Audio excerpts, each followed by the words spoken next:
આપણે છે ને લાસ્ટ 2 લેક્ચરથી ટાઈપ કન્વર્ઝેશનનો પોઈન્ટ જોઈ છે. ટાઈપ કન્વર્ઝેશન શું છે એ સ્ટડી કર્યું, કઈ સિચ્યુએશનમાં યુઝ થાય એ આપણે જોઈ લીધું. 3 અલગ અલગ સિચ્યુએશન અગર થાય, 3 અલગ અલગ ટાઈપનું ટાઈપ કન્વર્ઝેશન C++માં પોસિબલ છે. તો એમાં પહેલું જે હતું એ હતું બેઝિક ડેટા ટાઈપને ક્લાસ ટાઈપમાં કન્વર્ઝેશન કરો. તો બેઝિક ડેટા ટાઈપનું ક્લાસ ડેટા ટાઈપમાં કન્વર્ઝેશન 2 રીતે પોસિબલ છે. એક તો કન્સ્ટ્રક્ટરથી અને બીજું છે અસાઇનમેન્ટ ઓપરેટરના ઓવરલોડિંગથી, જે આપણે સેટરડેના આ વસ્તુ સ્ટડી કરી હતી. હવેનો જે પોઈન્ટ છે એ છે ક્લાસ ટાઈપનું કન્વર્ઝેશન કરો બેઝિક ટાઈપમાં. ઉપરનો જે ફર્સ્ટ પોઈન્ટ છે આપણે સ્ટડી કરી ગયા છે સેટરડેના.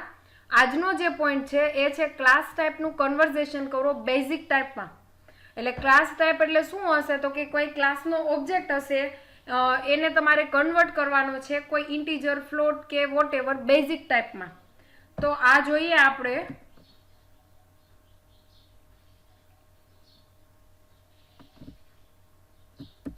Type conversion from class type to basic type. હવે તમારે ક્લાસના ઓબ્જેક્ટનું કન્વર્ટ કરવું છે કોઈ ડેટા ટાઈપમાં, તો આ વસ્તુ છે ને એ સિમ્પલ અસાઇનમેન્ટ ઓપરેટરથી કે એ ડાયરેક્ટ વસ્તુ પોસિબલ નથી. કોઈ કન્સ્ટ્રક્ટરની મદદથી પણ આ વસ્તુ પોસિબલ નથી. તો આના માટે તમારે એક સ્પેશિયલ કન્વર્ઝેશન ફંક્શનનો યુઝ કરવો પડશે. For a conversion from class to basic type we require special casting operator function. તમારે જો તમારી ક્લાસ ટાઈપને કન્વર્ટ કરવી હોય બેઝિક ટાઈપમાં, તો આ વસ્તુ સિમ્પલ વેથી પોસિબલ નથી. જેમ આપણે આગલામાં જોયું હતું કે કંઈક કન્સ્ટ્રક્ટરથી કે અસાઇનમેન્ટ ઓપરેટરથી આપણે કન્વર્ઝેશન કરતા હતા, એના પૂરતું હતું. આમાં તમે એ વસ્તુ પોસિબલ નથી. તો આમાં તમારે શું કરવું પડશે તો કે સ્પેશિયલ કાસ્ટિંગ ફંક્શનનો યુઝ કરવો પડશે. આ ફંક્શન છે એ ફંક્શનનું નામ છે કન્વર્ઝેશન ફંક્શન. તમારે જ્યારે તમારા ક્લાસ ટાઈપનું કન્વર્ટ કરવું હોય બેઝિક ટાઈપમાં, તો આ વસ્તુ સિમ્પલ વેથી પોસિબલ નથી. તો આના માટે સ્પેશિયલ કાસ્ટિંગ ઓપરેટરનો યુઝ થશે, સ્પેશિયલ કાસ્ટિંગ ઓપરેટર ફંક્શનનો યુઝ થશે. આ ફંક્શનનું નામ છે કન્વર્ઝેશન ફંક્શન, જે મેં અહીંયા હાઇલાઇટ કર્યું છે. કન્વર્ઝેશન ફંક્શનની સિન્ટેક્સ છે ઓપરેટર, તમારે કયા ટાઈપનું કન્વર્ઝેશન કરવું છે. એટલે અહીંયા તમારે તમારી બેઝિક ડેટા ટાઈપ આવશે. તમારે તમારા ક્લાસનું કઈ ડેટા ટાઈપમાં કન્વર્ટ કરવું છે એ બેઝિક ડેટા ટાઈપ અહીંયા આવશે. દાખલા તરીકે મારે સ્ટુડન્ટ ક્લાસનો ઓબ્જેક્ટ છે એને કન્વર્ટ કરવો છે ઇન્ટીજરમાં, તો અહીંયા ટાઈપના નેમમાં શું આવશે તો કે ઇન્ટીજર આવશે. દાખલા તરીકે ટીચર ક્લાસના ઓબ્જેક્ટને મારે કન્વર્ટ કરવો છે ફ્લોટમાં, તો ફ્લોટમાં કન્વર્ટ કરવો હોય તો અહીંયા ટાઈપ નેમમાં ફ્લોટ આવશે. આના 3 કે એવા સમથિંગ રૂલ્સ છે જે નીચે મેં કવર કર્યા છે, એ હું તમને હમણાં સમજાવું. અત્યાર સુધીમાં કોઈને કન્ફ્યુઝન છે? સિન્ટેક્સમાં ને એમાં કોઈને કન્ફ્યુઝન છે? ઓકે, તો અહીંયા એક એક્ઝામ્પલ લીધું છે. આ એક્ઝામ્પલમાં શું કરવાનું છે તો કે છે ને સ્ટુડન્ટ ક્લાસનો જે ઓબ્જેક્ટ છે ને એ સ્ટુડન્ટ ક્લાસના ઓબ્જેક્ટને હું રોલ નંબરમાં અસાઇન કરું છું. એટલે ઓટોમેટિક હું શું કરું છું તો કે મારા ક્લાસને કન્વર્ટ કરું છું બેઝિક ડેટા ટાઈપમાં. આ નંબર છે એ શું છે તો કે નંબર છે એ ઇન્ટીજર ટાઈપનો વેરિયેબલ છે. આ એસ શું છે તો કે એસ છે એ પોતે સ્ટુડન્ટ ક્લાસનો એક ઓબ્જેક્ટ છે. તો અહીંયા ક્લાસમાં મેં શું કર્યું તો કે ક્લાસને કન્વર્ટ કર્યો બેઝિક ટાઈપમાં. ક્લાસનો ઓબ્જેક્ટ એસ છે, એસને કન્વર્ટ કરવાનો છે ઇન્ટીજરમાં. તો આપણે જોઈએ ઓલું કન્વર્ઝેશન ફંક્શન કઈ રીતે મેં યુઝ કર્યું છે એ. તો મારા ક્લાસનું નામ છે એ છે સ્ટુડન્ટ. હવે અહીંયા તમારે સ્ટુડન્ટ લેવું એવું ફરજિયાત નથી, તમે કોઈ પણ વસ્તુ લઈ શકો, પણ મેં મારા ક્લાસનું નામ લીધું છે સ્ટુડન્ટ. આ સ્ટુડન્ટ ક્લાસ છે એમાં 2 મેમ્બર છે, એક છે રોલ નંબર અને બીજું છે એ છે કેરેક્ટર એરે નેમ. એક છે રોલ નંબર, બીજું છે એ છે નેમ. હવે મેં પબ્લિક સેક્શનમાં મારું ઓલું ફંક્શન યુઝ કર્યું છે ઓપરેટર. તમારે આ ક્લાસના ઓબ્જેક્ટને કઈ ડેટા ટાઈપમાં કન્વર્ટ કરવું છે તો કે મારે મારા ક્લાસના ઓબ્જેક્ટને ઇન્ટીજરમાં કન્વર્ટ કરવો છે, તો મેં અહીંયા લીધું છે ઇન્ટીજર. હવે શું કરે છે તો કે આ ફંક્શન છે એ ફંક્શન રિટર્ન કરે છે રોલ નંબર. આ રોલ નંબર શું છે તો કે રોલ નંબર છે એ તમારા સ્ટુડન્ટ ક્લાસનો એક મેમ્બર છે. હવે ક્વેશ્ચન થાય કે મેડમ અહીંયા રિટર્ન કર્યું છે અને અહીંયા તમે રિટર્ન વેલ્યુ લખાવેલી નથી, એવું શું કામ કર્યું છે? તો કે એના રૂલ્સ બતાવી દઉં તમને. It must not specify the return value even through it return the value. તમારે અમુક કન્ડિશન આમાં ફોલો કરવાની છે. જો તમારું ફંક્શન રિટર્ન કરે છે કોઈ વેલ્યુ, તોય તમારે ફંક્શનમાં રિટર્ન ટાઈપ લખવાની નથી. આ બીજો રૂલ છે. એ બીજો રૂલ એવું કે છે કે તમારું જે આ ફંક્શન છે કન્વર્ઝેશન ફંક્શન અહીંયા રિટર્ન વેલ્યુ કરતું હોય તોય છતાં એનો રૂલ્સ એવું કે છે કે તમારે અહીંયા રિટર્ન વેલ્યુ લખવાની નથી. આ એનો એક રૂલ્સ છે. અહીંયા તમારે ઇન્ટીજર લખવું નહીં પડે, ભલે એ અહીંયા રિટર્ન કરે છે તોય છતાં. આ એનો એક રૂલ્સ છે. ઓકે, અત્યાર સુધીમાં કોઈને પ્રોબ્લેમ છે? અહીંયા તમારો ક્લાસ પૂરો થઈ ગયો, સ્ટુડન્ટ ક્લાસ અહીંયા ઓવર થઈ ગયો. આમાં કોઈને કન્ફ્યુઝન છે આટલી લાઈનમાં?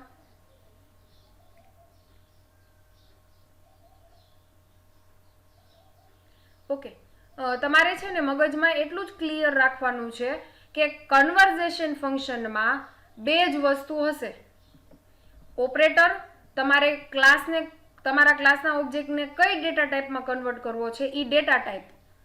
હવે આ ફંક્શન છે એ રિટર્ન વેલ્યુ કરે છે તોય છતાં તમારે અહીંયા રિટર્ન ટાઈપ લખવાની નથી. આ એનો એક રૂલ્સ છે, આ એનું એક રેગ્યુલેશન છે. ઓકે, આપણે જોઈએ ઇન્ટીજર મેઇનમાં કઈ રીતે કોલ થાય.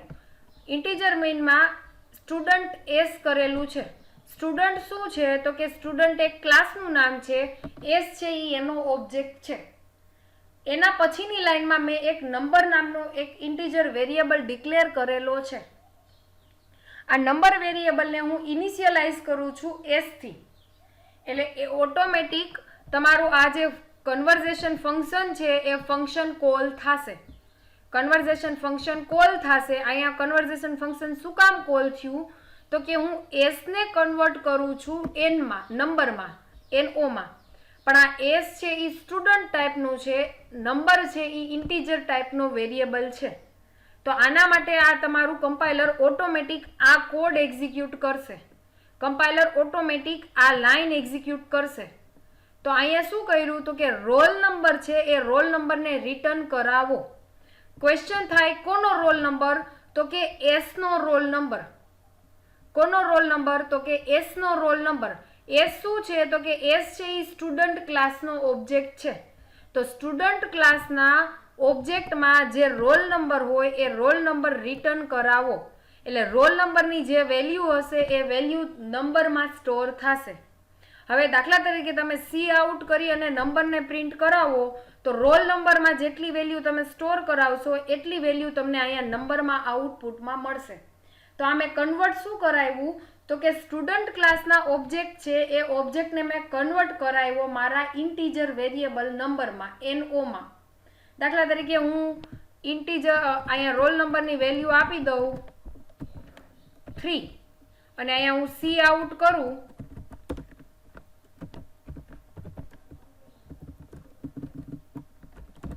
સી આઉટ કરીને એનઓ ને પ્રિન્ટ કરાવું ને એટલે મને આઉટપુટ મળશે 3. ચલો, આમાં કોઈને કન્ફ્યુઝન છે?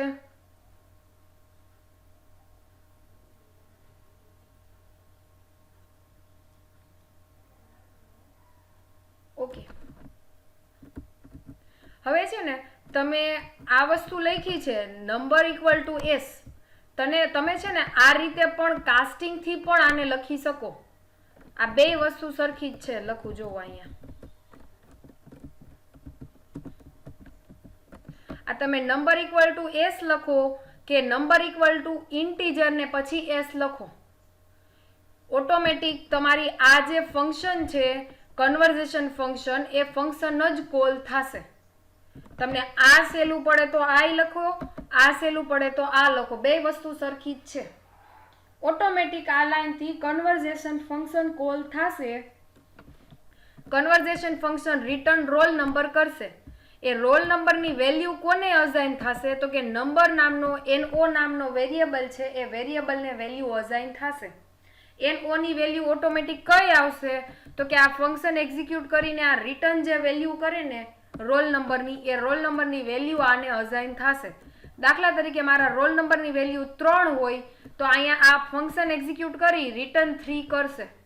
તો આ 3 વેલ્યુ કોને આપશે? તો કે NO ને મળશે.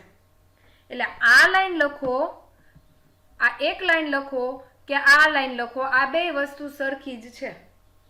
ઓટોમેટિક તમે ક્લાસના ઓબ્જેક્ટને કન્વર્ટ કરો છો ઇન્ટીજરમાં, બેઝિક ડેટા ટાઈપમાં કન્વર્ટ કરો છો.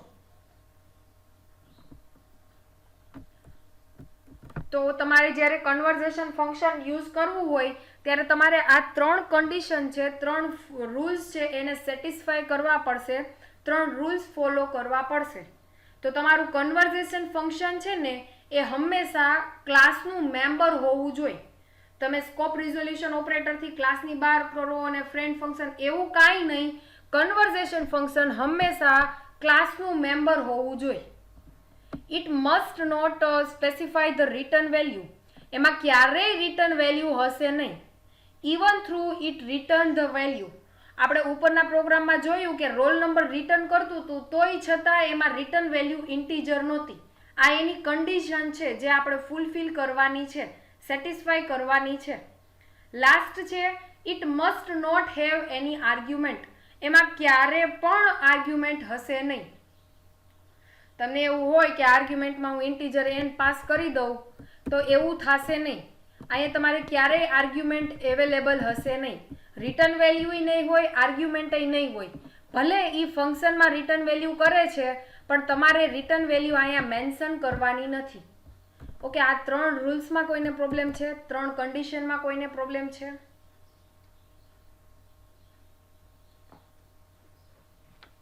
આ 3 કન્ડિશનમાં કોઈને પ્રોબ્લેમ છે?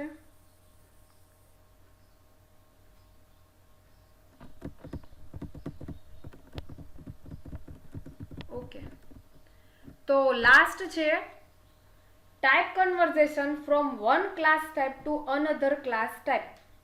અત્યાર સુધી આપણે બેઝિક ડેટા ટાઈપને ક્લાસમાં કન્વર્ટ કરી હતી, ક્લાસને કન્વર્ટ કર્યું હતું બેઝિક ડેટા ટાઈપમાં. પણ આ જે સિચ્યુએશન છે એમાં શું છે તો કે એમાં તમારે એક ક્લાસને કન્વર્ટ કરવાનો છે બીજા ક્લાસમાં, એક ક્લાસના ઓબ્જેક્ટને કન્વર્ટ કરવાનો છે બીજા ક્લાસના ઓબ્જેક્ટમાં. અહીંયા સિમ્પલ એક એક્ઝામ્પલ લીધું છે. દાખલા તરીકે એક્સ ક્લાસનો ઓબ્જેક્ટ છે OBJX, વાય ક્લાસનો ઓબ્જેક્ટ છે OBJY. તો આમાં OBJY નું કન્વર્ઝેશન થશે OBJX માં, OBJY નું કન્વર્ઝેશન થશે OBJX માં. એટલે તમારા વાય ક્લાસનું કન્વર્ઝેશન થશે ક્લાસ X માં. ચલો આપણે ઓકે ગુડ. તો અત્યારે છે ને આ સિચ્યુએશનમાં તમારે ફરજિયાત 2 ક્લાસ ક્રિએટ કરવા પડશે. આ એક પ્રોગ્રામમાં મેન્ટલી પ્રિપેર રહેવાનું થશે. એક્ઝામમાં કદાચ પૂછાય તો તમારે એક ક્લાસને કન્વર્ટ કરવો છે બીજા ક્લાસમાં, તો તમારે 2 ઓબ્જેક્ટ ક્રિએટ કરવા પડશે. શું કામ? તો કે તમારે છે ને ઇન્ટીજર મેઇનમાં તમારે શું કરવાનું છે તો કે એક ક્લાસને કન્વર્ટ કરવાનો છે બીજામાં. હવે એક ક્લાસને કન્વર્ટ કરવો છે બીજામાં તો તમને ઓટોમેટિક સિચ્યુએશન ખ્યાલ આવી જવી જોઈએ કે પહેલાં તો મારે 2 ક્લાસ ક્રિએટ કરવા પડશે. 2 ક્લાસ ક્રિએટ કરીશ તો હું કન્વર્ઝેશન કરી શકીશ. અધરવાઇઝ એક જ ક્લાસમાં તમે કન્વર્ઝેશન, આ પ્રોગ્રામમાં એક જ ક્લાસ કર્યો હોય તો તમારો પ્રોગ્રામ આખો ખોટો પડે. એક ક્લાસને કન્વર્ટ ક્યાં કરવાનો છે? તમારે એક ક્લાસને કન્વર્ટ કરવાનો છે બીજા ક્લાસમાં. તો આ સિચ્યુએશનમાં તમારે તમારા પ્રોગ્રામમાં ટોટલી 2 ક્લાસ આવશે. પહેલા ક્લાસને કન્વર્ટ કરવાનો છે બીજામાં. હવે કઈ રીતે કન્વર્ઝેશન કરવું એ હું તમને બતાવું. એ પહેલાં તમને પ્રોગ્રામ બતાવી દઉં. પહેલાં ક્લાસ કઈ રીતે ક્રિએટ કર્યા છે ને એ બતાવું. ક્લાસ કીવર્ડ છે. અહીંયા તમારા ક્લાસ _type_1. આ મેં મારો પહેલો ક્લાસ ક્રિએટ કર્યો છે. આ મેં મારા ક્લાસનું નામ લીધું છે. તમારે તમારા ક્લાસનું નામ એ લેવું હોય તોય ચાલે. લાંબુ નામ નથી લેવું. તમારે તમારા ક્લાસનું શોર્ટ એન્ડ સ્વીટ નામ લેવું છે તોય ચાલે. મેં અહીંયા આવું કંઈક નામ લીધું છે. આ મારો પહેલો ક્લાસ છે. એની અંદર મેમ્બર છે, ડેટા મેમ્બર છે, એ છે સ્ટ્રિંગ A = SYBCA. SYBCA એક સ્ટ્રિંગ લીધી છે, એ સ્ટ્રિંગનું નામ છે A. હવે હું શું કરું છું તો કે પબ્લિક સેક્શનમાં એક મેમ્બર ફંક્શન ડિક્લેર કરું છું. પબ્લિક સેક્શનમાં એક મેમ્બર ફંક્શન લીધું છે ગેટ સ્ટ્રિંગ. ગેટ સ્ટ્રિંગ શું કરશે તો કે આ સ્ટ્રિંગ છે ને એ સ્ટ્રિંગ રિટર્ન કરાવશે. ગેટ સ્ટ્રિંગ ફંક્શન શું કરશે તો કે રિટર્નમાં આ સ્ટ્રિંગ રિટર્ન કરાવે છે. એટલે આ ફંક્શનની રિટર્ન ટાઈપ મેં સ્ટ્રિંગ લીધી છે, આર્ગ્યુમેન્ટ લિસ્ટ લીધું નથી. મારે આ ફંક્શનમાં આર્ગ્યુમેન્ટ પાસ નથી કરવા એટલે મેં આર્ગ્યુમેન્ટ લિસ્ટ નથી લીધું. આ ફંક્શન એક્ઝિક્યુટ કરી આ એ વેલ્યુ છે એ સ્ટ્રિંગ રિટર્ન કરશે. એટલે રિટર્ન એ કરાવ્યા છે એ શું છે તો કે એ છે એ એક સ્ટ્રિંગ છે. તો અહીંયા રિટર્ન કરાવ્યા છે સ્ટ્રિંગ. હવે એક ડિસ્પ્લે મેથડ લીધી છે. ડિસ્પ્લે મેથડમાં એને હું પ્રિન્ટ કરાવું છું. ગેટ સ્ટ્રિંગથી એને રિટર્ન કરાવું છું, ડિસ્પ્લે મેથડથી એને પ્રિન્ટ કરાવું છું. અહીંયા મારો ક્લાસ છે એ ક્લાસ ઓવર થાય છે. પહેલો જે ક્લાસ છે એ પહેલો ક્લાસ અહીંયા ઓવર થાય છે. હવે મારો બીજો ક્લાસ આવ્યો. બીજા ક્લાસમાં મેં ક્લાસનું નામ લીધું છે ક્લાસ અંડરસ્કોર ટાઈપ અંડરસ્કોર 2. તમારે આવું અઘરા નામ ન લેવા હોય તો તમે તમારી રીતે કોઈ પણ નામ લઈ શકો. આ બીજા ક્લાસમાં એક મેમ્બર છે બી. બી છે એ સ્ટ્રિંગ ટાઈપનો મેમ્બર છે, એની વેલ્યુ મેં ઇનિશિયલાઇઝ કરી નથી. વોઇડ ઓપરેટર ઇક્વલ ટુ આ મેં મારા અસાઇનમેન્ટ ઓપરેટરનું ઓવરલોડિંગ કરેલું છે. અસાઇનમેન્ટ ઓપરેટર છે આ ઇક્વલ ટુ ને કહેવાય અસાઇનમેન્ટ ઓપરેટર. અસાઇનમેન્ટ ઓપરેટરનું ઓવરલોડિંગ કર્યું છે. અસાઇનમેન્ટ ઓપરેટરના બોડીમાં શું લખ્યું છે તો કે પહેલા ક્લાસનો જે ઓબ્જેક્ટ છે એ ઓબ્જેક્ટ પાસ કરાવેલો છે. પહેલા ક્લાસનો ઓબ્જેક્ટ એ છે એને મેં પાસ કરાવેલો છે મારા અસાઇનમેન્ટ ઓપરેટરમાં. હવે હું શું કરું છું તો કે ફંક્શનની બોડીમાં આ ઓબ્જેક્ટની મદદથી ગેટ સ્ટ્રિંગ ફંક્શન કોલ કરાવું છું. એટલે આ તમારી આ બોડીમાં શું આવશે તો કે ગેટ સ્ટ્રિંગનું ફંક્શન છે એ ગેટ સ્ટ્રિંગનું ફંક્શન કોલ થશે. ગેટ સ્ટ્રિંગના ફંક્શનમાં રિટર્ન એ કરાવે છે. એટલે રિટર્ન એ કરાવો એટલે SYBCA. તો તમને અહીંયા છે ને બી ઇક્વલ ટુ શું મળશે કમેન્ટમાં લખો. આ બી ઇક્વલ ટુ SYBCA મળશે. આ એ ડોટ ગેટ સ્ટ્રિંગ નામનું ફંક્શન કોલ થાય એ શું છે તો કે ક્લાસ ટાઈપ 1 નો ઓબ્જેક્ટ છે. તો એ ડોટ ગેટ સ્ટ્રિંગ કરાવું એટલે મને ગેટ સ્ટ્રિંગ વાળું આ ફંક્શન કોલ થશે. આ ફંક્શનમાં શું છે તો કે એને રિટર્ન કરાવો. એની વેલ્યુ શું છે તો કે SYBCA છે. તો તમારું આ કોડ એક્ઝિક્યુટ કરી અને SYBCA આઉટપુટ મળશે. પણ SYBCA ને કોની સાથે અસાઇન કર્યો છે બીમાં. બી શું છે તો કે બીજો જે ક્લાસ છે એનો મેમ્બર છે, સ્ટ્રિંગ છે, સ્ટ્રિંગ ટાઈપનો એક મેમ્બર છે. તો બીની વેલ્યુ તમને મળી ગઈ SYBCA. તમારા બીજું ડિસ્પ્લે મેથડ છે એમાં હું બીને પ્રિન્ટ કરાવું એટલે મને આઉટપુટ મળે SYBCA. ચલો ઇન્ટીજર મેઇનથી એક્ઝિક્યુશન સ્ટાર્ટ કરીએ એટલે તમને ખ્યાલ આવે. ઇન્ટીજર મેઇનમાં પહેલો મેં ક્લાસનો ઓબ્જેક્ટ ક્રિએટ કર્યો. પહેલા ક્લાસનો ઓબ્જેક્ટ ક્રિએટ કર્યો એ, બીજા ક્લાસનો ઓબ્જેક્ટ ક્રિએટ કર્યો બી. અહીંયા હું શું કરું છું તો કે બી ઇક્વલ ટુ એ આપું છું. એટલે એનું કન્વર્ઝેશન કરો બીમાં. એનું કન્વર્ઝેશન કરો બીમાં. તો આમાં તમારો ઓટોમેટિક અસાઇનમેન્ટ ઓપરેટર ઓવરલોડિંગનો કોડ એક્ઝિક્યુટ થશે. તો અસાઇનમેન્ટ ઓપરેટર ઓવરલોડિંગનો આ કોડ એક્ઝિક્યુટ થાય એમાં શું કર્યું તો કે ક્લાસ એનો ઓબ્જેક્ટ. તો ક્લાસ એનો ઓબ્જેક્ટ કોણ છે તો કે ક્લાસ એનો ઓબ્જેક્ટ અહીંયા મારા કેસમાં એ જ છે. તો એ છે એ તમારા ફંક્શનના આર્ગ્યુમેન્ટમાં પાસ થશે. હવે શું કરવાનું છે તો કે ગેટ સ્ટ્રિંગ મેથડ કોલ થઈ. ગેટ સ્ટ્રિંગ મેથડથી તમને SYBCA મળશે. એ SYBCA કોને અસાઇન કર્યું છે તો કે બીને અસાઇન કર્યું છે. બી શું છે તો કે બી પોતે બીજા ક્લાસ છે, એ બીજા ક્લાસનો એક મેમ્બર છે. હવે હું શું કરાવું છું તો કે આઉટપુટ છે એ બીમાં સ્ટોર કરાવું છું. બી શું છે તો કે બી પોતે બીજા ક્લાસનો ઓબ્જેક્ટ જ છે. હવે જુઓ તમને output A dot display B dot display. તો એ છે એ ડોટ ડિસ્પ્લે અને બી ડોટ ડિસ્પ્લે કોલ થાય તો એ ડોટ ડિસ્પ્લેમાં એને પ્રિન્ટ કરાવો. એ કોનો તો કે તમારો આ ક્લાસના મેમ્બર છે એ મેમ્બરનો એ, તો તમને આઉટપુટ SYBCA મળશે. આ બી છે એ બીને પ્રિન્ટ કરાવો તો બીને વેલ્યુ ઇનિશિયલાઇઝ નથી કરી, પણ જે ઓબ્જેક્ટની મદદથી બી કોલ થયું છે એ ઓબ્જેક્ટનો બીની વેલ્યુ મળશે તમને SYBCA. એ હું આની ઉપરથી કહું છું એટલે તમને આઉટપુટ બે મળશે, પહેલી વાર SYBCA અને બીજી વાર SYBCA. આમાં કોઈને કન્ફ્યુઝન હોય તો મને કહો.